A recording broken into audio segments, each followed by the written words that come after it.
आज हम आपको लेकर आए हैं शिवपुरी जिले की नरवर तहसील में। एक वक्त था जब शिवपुरी सिर्फ एक गांव हुआ करता था और ये नरवर जो आज तहसील है वो शिवपुरी का जिला। लेकिन वक्त बदला और वक्त के साथ अब शिवपुरी जिला है और नरवर एक मामूली सी तहसील। लेकिन इसका इतिहास बड़ा पुराना है और इतिहास जो कहता है वो कहता है कि ये राजा नल दमयंती की वो विशाल ऐतिहासिक नगरी है जहां से कई सारे किस्से जुड़े हुए हैं। और एक किस्सा यहां मौजूद इस किले के ऊपर पसर देवी मंदिर से है। नवरात्रि में पसर देवी मंदिर पर बड़ा उत्सव होता है और बड़ी संख्या में देश दुनिया से आने वाले श्रद्धालु यहां पहुंचकर माथा टेकते हैं।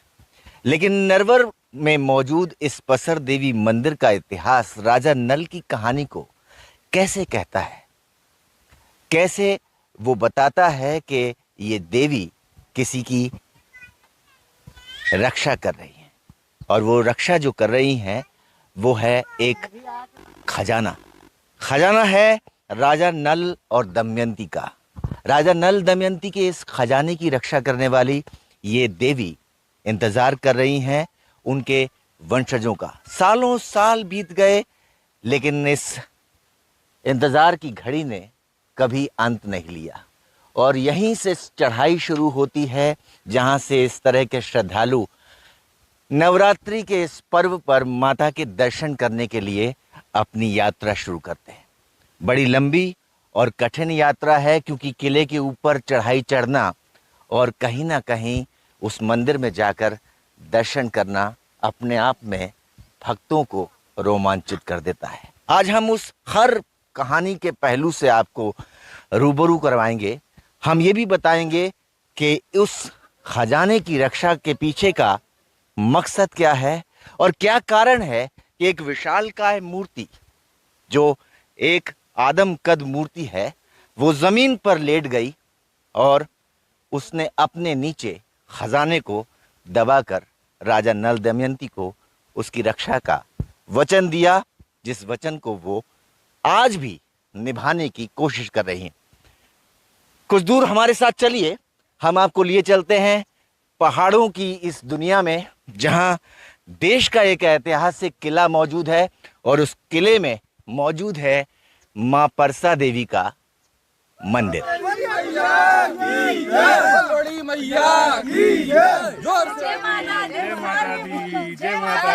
सफर चलते चलते जाना है, चढ़ाई बहुत ऊंची है, अभी बहुत ऊंचाई तक जाना है क्योंकि माँ पहाड़ों पर बैठती है और पहाड़ों पर बैठने वाली माँ राजा नल की नगरी उनके किले में विराजमान है। बहुत इतिहास है, बहुत रोचक कहानी है।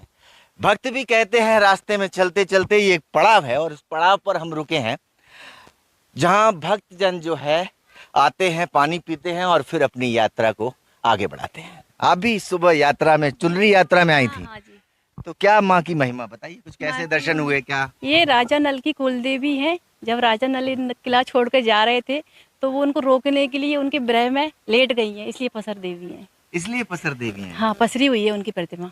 प्रतिमा उनकी लेटी हुई लेटी हुई, इसलिए उनका नाम पसर देवी मैया है। पसर देवी। आज आपने दर्शन किए? जी बिल्कुल, बहुत अच्छे से दर्शन किए। बहुत अच्छे से दर्शन किए। कैसा लगा आपको? बहुत अच्छा लगा। क्या मांगा माँ से? वो नहीं बता सकते अपन। वो सीक्रेट है। वो सीक्रेट है, लेकिन परिवार, देश और समाज की खुशहाली तो मांगी। वो तो मांगा जी, बिल्कुल। तो ये जो कहानियां हैं, किस्से हैं, ये बहुत सारे जुड़े हुए हैं और माँ की महिमा ऐसी है कि उसे देखकर, उसके दर्शन कर कर माँ के भक्त न केवल भाव से विभोर उठ जाते हैं बल्कि अपनी आंखों से उस प्रतिमा को देखते नहीं थकाते। एक दृश्य हम आपको और दिखाने की कोशिश करेंगे। मैं अपने कैमरा साथी से कहूँगा कि थोड़ी जिम्मेदारी के साथ, क्योंकि हम बहुत ऊंचाई पर हैं और इस ऊंचाई से यहाँ नरवर किले से हम आपको वो नगर दिखाने की कोशिश करेंगे जो इस किले के परकोटे के चारों तरफ बसा हुआ है। आप ये कैमरा जो घूमता हुआ देख रहे हैं अपनी स्क्रीन पर, ये वो नगर है नरवर जिसका इतिहास राजा नल से जुड़ा हुआ है। इसका इतिहास पसर देवी के नाम से जुड़ा हुआ है और यहाँ हजारों की संख्या में, मैं कहूँगा कैमरा साथी से वो दिखाएं कि वो कैसे पगडंडी पर चलते हुए माता के भक्त यहाँ माँ के दर्शन करते हुए आ रहे हैं और लगातार माता के दर्शन करने के लिए यहाँ मौजूद भीड़ बढ़ती जा रही है। हमारा ये सफ़र अभी और बाकी है। हम आपको हर उस चीज़ से रूबरू करवाएंगे जो इस मंदिर का इतिहास है, जो इस किले का इतिहास है और जो राजा नल से जुड़ी हुई, माता पसर देवी से जुड़ी हुई बातें हैं। जयकारा पसर देवी मैया का जय हो। जय माता दी, जय माता दी, जय माता दी, जय माता दी। जय माता दी। पसर देवी का मंदिर आगे है। चढ़ाई चढ़ते चढ़ते एक पड़ाव ये भी है और ये पड़ाव जो है बड़ा ऐतिहासिक पड़ाव है क्योंकि महिलाएं बहुत संख्या में यहाँ पहुँचती हैं, नवरात्रि का उत्सव मनाती हैं। खास मान्यता ये है कि इस मंदिर में जो पसर देवी की मूर्ति है वो जब भी मनोकामना पूरी करती है भक्तों की, तो भक्त यहाँ खुशी से झूमने गाने लगते हैं और यही दृश्य कुछ दिखाई देता है जो ढोल ताशों की आवाज़ के साथ में आपको सुनाई देगा और महिलाएं आपको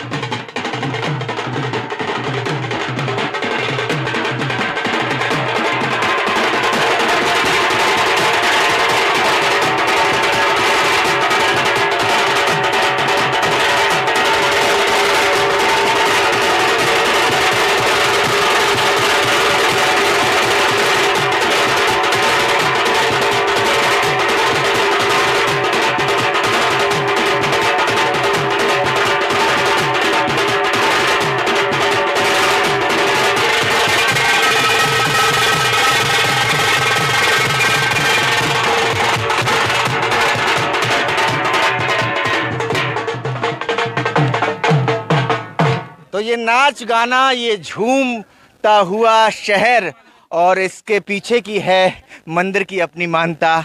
और मान्यता ये है कि महिलाएं उस समय नाचती गाती हैं, उस समय झूमती हैं जब माँ इनकी मुरादें को पूरा कर देती है। सही कह रहा हूँ मैं? बिल्कुल, माता रानी सभी की मनोकामना पूरी करती हैं और उन पे सभी भक्तों का बहुत विश्वास है। माँ पसर देवी मैया हर किसी की मनोकामना पूरी करती हैं। जय माता दी। जय माता दी। बहुत दूर से लोग चढ़ाई करते करते थक हार के माता की शरण में पहुंचते हैं। इतनी लंबी चढ़ाई चढ़ने के लिए क्या माँ शक्ति देती है? बिल्कुल देती हैं, क्योंकि वैसे कोई नहीं आएगा, लेकिन जब ये नवरात्रि आती है तो सारे भक्त, आज आपने देखा होगा पूरा प्रांगण भरा हुआ है माँ के दर्शन के लिए। पूरा प्रांगण। हाँ। आप लोग कहाँ से पहुँचे? नरवर से पहुँचे हैं। कितनी देर की यात्रा की आपने? 2 घंटे की। 2 घंटे की यात्रा। तो आप समझ सकते हैं कि 2 घंटे की यात्रा, मनोकामना सिद्धि पर नाच गाना और ढोल ताशों की आवाज़ के साथ माँ की मूर्ति के अद्भुत दर्शन करने का जो सौभाग्य है वो इस नवरात्रि में भक्तों के उत्साह को 4 गुना कर देता है। आइए चलते हैं उस सफ़र पर जहाँ के लिए हम निकले हैं और पसर देवी मंदिर के इतिहास से आपको और कुछ सुनाने की कोशिश करते हैं।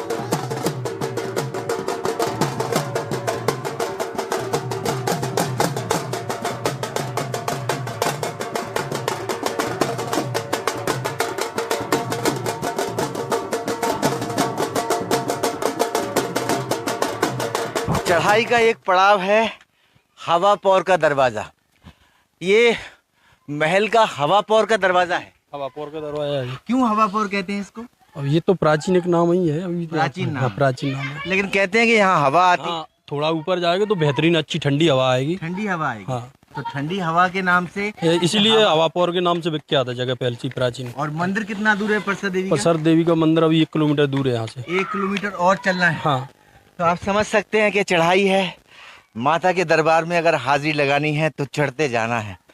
लेकिन एक अच्छी बात यह है कि इस हवा पौर के दरवाजे पर पहुंचकर थोड़ा सुकून मिलने की उम्मीद है और यहाँ इस हवा पौर पर रुकेंगे, थोड़ी सी ठंडी हवा लेंगे और फिर आगे पहुंचेंगे। आप बता दीजिए कि हवा ठंडी लगती है क्या यहाँ? हाँ, आज हवा पौर के पास में बहुत ठंडी हवा आती है। ठंडी हवा आती है। हाँ। तो इसीलिए इसका नाम हवा पौर है। हाँ। हवा पौर दरवाजा है, ठंडी हवा आती है और यहाँ जो है श्रद्धालु पहुँचते हैं और उन्हीं के साथ में हम भी यात्रा करते करते, चढ़ाई चढ़ते चढ़ते आज मंदिर तक पहुँचने की कोशिश कर रहे हैं। और देखिए वो बोर्ड, मैं आपसे कहूँ कि वो लगा हुआ है, वो हवा पौर का दरवाज़ा है और वहाँ ठंडी हवा आती है जो इस तरह से भक्तों को बैठकर सुकून देती है। उन्हें थोड़ी ठंडी हवा का एहसास होता है। चढ़ाई चढ़ते वक्त हुई थकान से उन्हें थोड़ी राहत मिलती है। ठंडी हवा से राहत मिलती है। मिलती है हवा पौर के आगे ठंडी हवा मिलती है। आप देख सकते हैं कि ये हवा पौर है और हवा पौर के सामने से ये दृश्य आपको रोमांचित करेगा। यहीं से हम माँ पसर देवी के मंदिर तक पहुंचेंगे, लेकिन अभी सामने जो सीढ़ियां दिखाई दे रही हैं वो और हैं और 1 किलोमीटर के लगभग अभी और सफ़र तय करना है। तो आइए हमारे साथ इस सफ़र को जारी रखिए। हवा पौर की ठंडी हवा तो हम आपको महसूस नहीं करा सकते, लेकिन बता ज़रूर सकते हैं, इसलिए थोड़ी देर यहाँ रुकेंगे और फिर आगे बढ़ेंगे। अब चढ़ाई का सफर जो है खत्म हुआ और सपाट रास्ता है, लेकिन अभी रास्ता बाकी है और पसर देवी के दर्शन को हम पहुंचेंगे, लेकिन उससे पहले रास्ते में आता है मनसा देवी का मंदिर। ये सामने जो श्रद्धालु अंदर जाते हुए दिखाई दे रहे हैं वो मनसा देवी का मंदिर है और कहते हैं कि मनसा देवी भी मनोकामना पूरी करती है। अभी पसर देवी का मंदिर कितना दूर है? पसर देवी का मंदिर 1 किलोमीटर दूर है। 1 किलोमीटर और है यहाँ से। तो यहाँ नवरात्रि पर बड़ा मेला लगता है? बहुत बड़ा मेला लगता है और श्रद्धालु बाहर से बहुत दूर दूर से आते हैं और इधर से शिवपुरी से, ग्वालियर से, अपने सब जगह से, देश भर से आते हैं। अच्छा। सब जगह से आते हैं। ये जो बाजार है, ये बाजार भी कहीं ना कहीं लगा हुआ है। माता की चुनरी है, माता का प्रसाद है, नारियल है और मिठाई है। इसके अलावा भक्तों की लंबी लंबी कतारें आपको दिखाई देंगी जो भक्त दर्शन के लिए पहुंचे हैं। माता के दर्शन करने जा रहे हैं। हाँ जी। क्या मांगेंगे माता से? माता से सब लोग अच्छे रहे, सुखी रहे, खुश रहे। सब लोग अच्छे रहे, खुश हाँ, रहे। हाँ। और हमारे देश में संपन्नता आए, हाँ, इसके लिए प्रार्थना करेंगे। हाँ। तो ये जो भक्त हैं ये बड़े उत्साह के साथ में, और इनके चेहरे की मुस्कुराहट बताती है कि थकान का कोई भी इनको असर नहीं है और इनके भाव जो कहते हैं वो कहते हैं कि माँ हमें दर्शन दे और हमारे समाज, देश और प्रदेश का कल्याण कर। सफ़र अब लगभग पूरा होने को है। अगर आप मेरे पीछे देखेंगे तो मंदिर की जो इमारत है वो दिखाई दे रही है, लेकिन उससे पहले एक और चीज़ हम आपको बताते हैं कि पुरानी मान्यता है कि यहाँ मंदिर में पहुँचने वाले श्रद्धालु अपने अपने मनोकामना के लिए प्रार्थना करते हैं, घर बनाते हैं और माता से कहते हैं कि हमारा घर बनवा दीजिए और उसकी रक्षा कीजिए, उसमें रहने वाले लोगों की रक्षा कीजिए। और इस तरह की जो प्रथाएं हैं वो प्राचीन काल से यहाँ चली आ रही हैं। आप बता दीजिए कि ये जो घर बनाते हैं आप लोग, क्या कारण है इसका? इसका ये कारण है, अब हम लोग अपन मन्नत मांगते हैं नरवर लोड़ी माता पर और पसर देवी माता पर जो मन्नत मांगते हैं, इसको बनाने से वो पूरा होता है। राजा इसको बनाने से पूरा होता है? बिल्कुल पूरा होता है। और राजा नल का ये वरदान था, माँ पसर देवी का ये वरदान था कि इसको जो बनाएगा मैया रानी की कृपा से जरूर इसका पूरा मन्नत पूरी हो जाएगी। बिल्कुल। तो यहाँ पर जो है पसर देवी आज भी अपना वरदान कायम रखती है? बिल्कुल कायम रखती है। आप बनाकर और मांग कर जाइए। हाँ। आपने भी घर बनाया है, तो क्या घर में रहने वाले लोगों की समृद्धि की, खुशहाली की कामना की है आपने? बिल्कुल बिल्कुल। ये यहाँ ये मान्यता है कि हमारा घर अच्छा बने, बड़ा बने, छोटा है अभी तो बड़ा घर बनाने की मन्नत मांगी है तो वो जरूर पूरी होती है। आज से कई साल पहले मैं यहाँ घर बनाकर गई थी और आज है ना माता रानी की कृपा से मेरे 2 घर बन गए हैं। 2 घर बन गए? हाँ। आज मेरी बेटी ने मुझसे कहा कि वो आ नहीं पाई, उसके पैर में दर्द था, तो माँ जी मेरे लिए घर बनाकर आना, तो मैंने उसकी मन्नत को मांगा है यहाँ पर। आपने बेटी के लिए घर बनाया है, अब उसको घर मिलेगा? बिल्कुल। तो माता रानी देंगी घर? बिल्कुल। तो देखिए ये माँ की श्रद्धा है और कितने आत्मविश्वास के साथ भक्त कहते हैं कि जब उन्होंने घर बनाया तो उनके 1 नहीं 2 घर बन गए और अब इस तरह का घर उन्होंने अपनी बेटी के लिए बनाया है और वो बेटी के लिए कहती हैं कि उसका घर भी माता रानी ज़रूर बनवाएंगी। तो आइए चलते हैं इस सफ़र पर जहां हम ऐतिहासिक मंदिर की तरफ बढ़ रहे हैं और सामने आप देखेंगे कि माता का वो प्राचीन मंदिर है जो नरवर किले में मौजूद है। वहां से जो आवाज़ें आ रही हैं उन आवाज़ों के साथ उस मंदिर के इतिहास को, उस देवी की कहानी को, राजा नल के किस्सों को हम आप तक पहुँचाते हैं।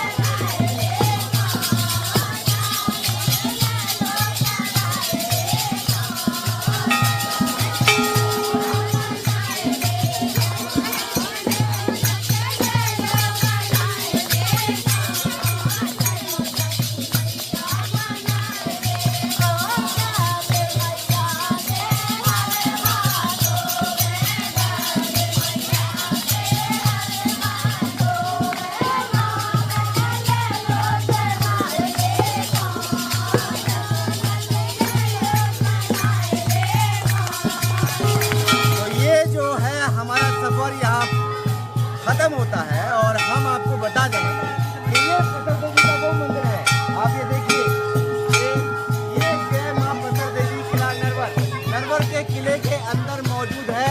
और इस मंदिर में आपको यहाँ महिलाएं कीर्तन करती हैं और ये कीर्तन का जो दौर है वो चलता हुआ आपको यहाँ दिखाई देगा।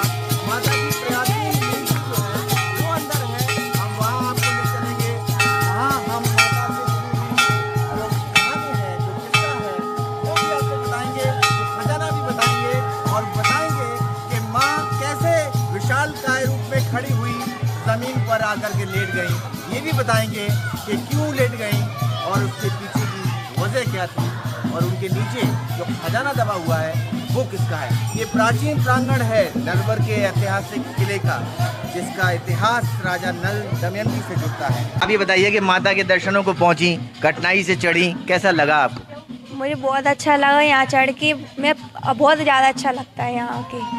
ऐसा क्यों लगता है? अच्छा, माँ के द्वारा आके बहुत ज़्यादा अच्छा लगता है, सुकून मिलता है यहाँ के। माँ से क्या मांगती हैं आप? माँ से क्या मांगे, वो तो सब कुछ देती हैं बिना मांगे। बिना मांगे देती हैं। हाँ। आप ये बता दीजिए कि माँ के दर्शनों को आप लोग पहुँचते हैं, कहानी क्या है? कहानी राजा नल की कहानी है। और वो जहाँ पे हमारे सास ससुर भी रहते थे ना, तो वो कुल हमारे सब पीढ़ी दर पीढ़ी पूजा करने आते हैं। और जहीं पे बहुत सारी भीड़ होती है, भक्त भी आते हैं। और राजा नल की कुल देवी है? हाँ, राजा नल की कुल देवी है। बहुत भीड़ लगती है? बहुत भीड़ लगती है। आज तो चुनरी यात्रा भी थी? आज चुन्नी यात्रा थी। 121 मीटर की 121 मीटर 121 मीटर की चुन्नी थी। और सभी भक्तजन आए थे, बाजे गाजे से बढ़िया चुन्नी आई। माता मैया भी सिर में आई हैं, उनने भी चुन्नी ओढ़ी है। माता ने चुनरी ओढ़ी है? हाँ, माता ने चुन्नी ओढ़ी है, वो सिर में आई थी। अच्छा अच्छा। हाँ। अच्छा, ये बताइए कि आप क्या मांगती हैं माँ से? जॉब मांगेगी, अच्छा समृद्धि मांगेगी? हाँ, जॉब, समृद्धि, अपने परिवार की खुशियाँ, सुख समृद्धि। मैं पहली बार आई हूँ यहाँ पे, हमारी कुल देवी माँ। कुल देवी है? हाँ। राजा नल की भी कुल देवी है? हाँ। तो आपकी भी कुल देवी है? हाँ। तो और हम पहली बार आए हैं। आप पहली बार आए हैं? हाँ। तो कुल देवी के पास पहली बार कैसे आए? बहुत दूर है, हम धार से आए हैं। धार से? इंदौर के पास से? हाँ, इंदौर के भी आगे से। इंदौर के भी आगे से? हाँ। तो आप यहाँ इंदौर के पास से दर्शन करने पहुँची हैं पहली बार? हाँ। कैसा लग रहा है आपको? बहुत अच्छा लगा यहाँ पे, बहुत सुकून मिला। माता जी के पहली बार दर्शन किए तो आंखों में से आंसू आ गए, इतना अच्छा लगा। इतना अच्छा लगा? हाँ, बहुत अच्छा। मांगा क्या आप? बस अपने परिवार की खुशियाँ, अपने भाइयों के लिए, मम्मी पापा के लिए, पूरे परिवार के लिए। और इंतजार आपका खत्म हुआ, लंबा सफर तय किया, लंबी चढ़ाई चढ़ी और पहाड़ों को कच्चे रास्तों पर चलते चलते हम यहाँ इस ऐतिहासिक मंदिर में पहुँचे हैं। मैं कैमरा साथी से कहूँगा कि ये मूर्त जो आज एनडीटीवी पर पहली बार दर्शक देख रहे हैं, वो मूर्ति पसर देवी की है। और ये मूर्ति जो है वो बड़ी ऐतिहासिक है। मूर्ति और मूर्ति के साथ ये देवी माँ भी बहुत बहुत प्राचीन है। और इन देवी माँ का आशीर्वाद न केवल पूरे संसार पर है, बल्कि नरवर के राजा नल के ऊपर तो उनकी विशेष कृपा है। कहते हैं ये राजा नल की कुल देवी हैं। और ये कुल देवी आज से पहले, हजारों साल पहले, जब राजा नल दमयंती का किला यहाँ मौजूद था, उनका राज शासन यहाँ मौजूद था, तब ये मूर्ति खड़ी हुई थी। और इस मूर्ति के लेटने की अपनी एक वजह है, वो वजह बताएंगे यहाँ के पंडित जी, और इसका इतिहास भी बताएंगे। हम आपको हर उस कहानी से जोड़ने की कोशिश कर रहे हैं जो इस पसर देवी की मूर्ति से जुड़ी है, इस इतिहास से जुड़ी है, इस राजा नल के किले से जुड़ी है। ये बहुत प्राचीन है, बहुत प्राचीन है। मैं आपसे कहूँगा कि ये बहुत एक्सक्लूसिव तस्वीरें आप एनडीटीवी की स्क्रीन पर इस समय अपने घरों में बैठकर देख रहे हैं, जो दर्शन दुर्लभ हैं, जिनको दर्शन करने के लिए दूर दूर से, देश दुनिया से लोग यहाँ पहुँचते हैं। पंडित जी, आप हमसे बात कर रहे हैं, आप ये बता दीजिए कि इस मूर्ति का और राजा नल का क्या इतिहास है? राजा नल की ये माताजी कुल देवी हैं जी। राजा नल दमयंती जो यहाँ के राजा रहे, किला उन्हीं के द्वारा बनाया हुआ है। उनकी ये आराध्य देवी कुल देवी रही हैं। कुल देवी रही हैं। इनका प्राचीन नाम मारुति व गुरुदेवी है, यानी राजा नल की गुरुदेवी। मारुति व गुरुदेवी के नाम से प्रसिद्ध हैं जी। मैं आपको बताऊँ। और ऐसी किंवदंती है कि ये मैया पहले खड़ी हुई थी। हाँ। साक्षात्कार होता था राजा नल दमयंती से, मैया का बातचीत करती थी। हाँ। बातचीत करती थी। जब राजा नल पर शनि का प्रकोप हुआ, देखा पड़ा, तो ऐसी किंवदंती है कि वो अपना खजाना सौंप गए हैं। हाँ। और आज भी उसके खजाने के चिन्ह स्थित हैं। ये हाथ के बाजू से सुरंग गई है। मैं अपने कैमरा साथी से कहूंगा कि देखिए ये हाथ के पास से एक सुरंग है। ये सुरंग जरा दिखाने की पंडित जी कोशिश कीजिए। ये बता दीजिए, आप थोड़ा सा हटा के बता दीजिए पंडित। ये देखिए, ये जो सुरंग है, ये सुरंग के नीचे राजा नल का खजाना दबा हुआ है। आप समझ सकते हैं। मैं दर्शकों से कहूंगा कि दिल थाम कर सुनिए जो हम बताने जा रहे हैं। ये देवी प्रतिमा लेटी हुई नहीं थी, ये देवी प्रतिमा एक जमाने में खड़ी थी, राजा नल दमयंती से बातचीत करती थी, उनकी कुल देवी हैं। और यहां से जो रास्ता सुरंग के रूप में जाता है, इसके नीचे राजा नल दमयंती का खजाना छुपा हुआ है। आज भी इस खजाने से जब आंधी चलती है तो काफ़ी जोर से हवा आती है, तो ऐसा लगता है कि कहीं ना कहीं इसका कोई निकास द्वार रहा है। लेकिन हम लोग कई पीढ़ियों से पुजारी हैं, दादा परदादा पिताजी और हम लोग, हमारे बच्चे, कई सदियों से, राजाओं के समय से हम ही लोग पीढ़ी दर पीढ़ी पुजारी हैं। और ये सब जीर्णोद्धार मैया का चल रहा है, वो सब जो है यहाँ की चढ़ोतरी और जन सहयोग से चल रहा है। शासन स्तर से कोई निर्माण कार्य नहीं चल रहा है। शासन स्तर की से देखभाल नहीं है, केवल माफी के रूप में जो है बच्चे के लिए 5,000 रुपये महीना मिलता है जी। अगर हम पंडित जी बात करें सवारी की, तो माँ किस सवारी पर बैठी हुई है? माता जी जो है राजा नल दमयंती राजस्थान से मनाती करके लाए थे इनको। ये ऊंट की सवारी है मैया की। आप ये देखिए कि इसका इतिहास कहता है कि राजा नल दमयंती माता को राजस्थान से मना करके यहाँ लाए थे अपना राजपाट चलाने के लिए, और माता जो है वो ऊंट की सवारी पर बैठी हुई थी। यानी ऊंट, और ऊंट पर इतनी विशालकाय प्रतिमा रेगिस्तान से लाए थे, राजस्थान से। और वो जगह का नाम झुंझुनू जिले में है कोई जगह, झुंझुनू जिले में है कोई जगह, बिल्कुल राजस्थान में। ये जो और पंडित जी इसके बारे में कहा जाता है कि इसमें जो आवाज, मतलब सिक्का डालते हैं तो आवाज भी आती है। वो तो सिक्के की किंवदंती तो इस टाइप की है सर, नीचे जिसमें पत्थर मिट्टी वगैरह हैं तो सिक्का गिरेगा स्वाभाविक एक आवाज है तो आती है। नीचे भी जमीन पे गिरेगा तो आवाज आएगी। लेकिन खजाना तो दबा हुआ है। खजाना दबा हुआ है, ये तो सही है ना? ये सही है, खजाना दबा हुआ है। आज तक ना हमारे दादा पिताजी बाबा किसी ने नहीं देखा, ना हम लोगों ने देखा। लेकिन है क्या, हम तो माँ की सेवा कर रहे हैं और जो बन रहा है सो कर रहे हैं। अच्छा, ये भी कहा जाता है कि ये हाथ उस समय उठाया था जब राजा नल के कोई वंशज यहाँ पहुंचे थे। हाँ, वो आशीर्वाद के लिए हाथ है, वो उठा हुआ। आशीर्वाद के लिए हाथ उठा हुआ है। जब वंशज आए थे तब उठाया था। हाँ, तब उठाया था। तो ये भी एक बात है कि अगर हम आपको समझाने की कोशिश करें तो मैं कहूँगा कि ये विशालकाय जो प्रतिमा देख रहे हैं आप, ये विशालकाय प्रतिमा पसर देवी की है, जो राजा नल की कुल देवी हैं। और ये जो हाथ है, ये हाथ उस समय उठाया था जब राजा नल के वंशज यहाँ पहुँचे थे, और माता ने कहा था कि अपना अधिकार लेकर के जाओ। लेकिन किंवदंती ये भी है कि वो लेकर के नहीं गए, और तब से माँ इस प्रतीक्षा में है कि राजा नल का कोई वंशज यहाँ पहुँचेगा और वो उसे इस खजाने को सौंपेंगी। आप बता दीजिए, क्या वो इंतजार कर रही हैं? अब इंतजार ही है, अब सतयुग की कहानी है ये तो। आज कलयुग चल रहा है, भगवान राम और कृष्ण के पहले द्वापर त्रेता के पूर्व की कहानी है ये। उस समय से जुड़ा हुआ है माता जी का इतिहास, उस समय काफी प्राचीन है, सतयुग की कहानी है ये। सतयुग की कहानी है। तो लगभग इंतजार तो माता का है, चल ही रहा है। हाँ, माता जी का इंतजार तो चल ही रहा है कि कोई इस युग में कोई आए उनके हिसाब से। तो वो जब भी युग बदले, कभी कोई बदले, मैं आपको बताऊं तो बिल्कुल। और ये जो बच्ची बैठी हैं, ये माँ का श्रृंगार कर रही हैं, इस समय माँ को मेहंदी लगा रही हैं। अगर हम इन तक पहुंचकर आपकी बात कराने की कोशिश करें तो ये भी अपने आप में एक श्रद्धा है। थोड़ी सी बात करेंगे। ये बता दीजिए कि आप श्रृंगार कर रही हैं माता का, क्या भावना है आपकी? जोर से। बस ये माँ का आशीर्वाद है और माँ की कृपा है। माँ का आशीर्वाद है और माँ की कृपा है। हाँ। क्या क्या कृपा है माँ की, क्या मांगती है माँ से और कैसे भाव से श्रृंगार कर रही है?